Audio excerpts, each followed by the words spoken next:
Hey everybody, what is going on? I hope you guys are all doing well, and welcome to another tutorial video. In this video, I'll be explaining to you guys how you can create a new domain within cPanel, so let's get right into it. Now, I'll be using this official cPanel documentation just to make my life easier because I do not have access to a valid domain, but I'll explain everything fully so you won't have any problems doing so.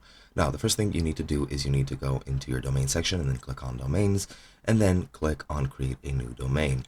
Then once you're there, you need to enter a fully qualified domain name in the domain text box. If you want a completely new domain, just enter the new domain name. If you want it to create a subdomain, you just enter the subdomain name followed by a period, then enter the website's domain and then .com, and that should be it. Optionally, you can also specify the directory where you want to store all the files for your new domain. You can deselect the share document root with your domain, and this will add another file where you can then specify where you want to keep your files. You cannot create a document root outside of public HTML because this will create an add-on domain, but you can also share the domain root or the document root, which is usually just public HTML, and that's it.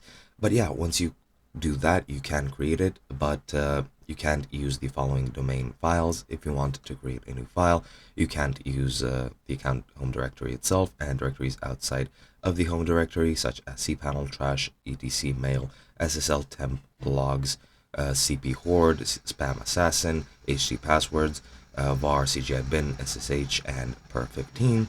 And this setting only appears, of course, if your hosting provider enables it, and the interface automatically populates the remaining text boxes, and they recommend that you use those values. However, you can enter different values in the document root if you so choose. And yeah, once you enter all the valid information, click submit or submit and create another if you want another subdomain or domain. And yeah, that's pretty much it. Hope you guys enjoyed, and I'll be seeing you guys in another video.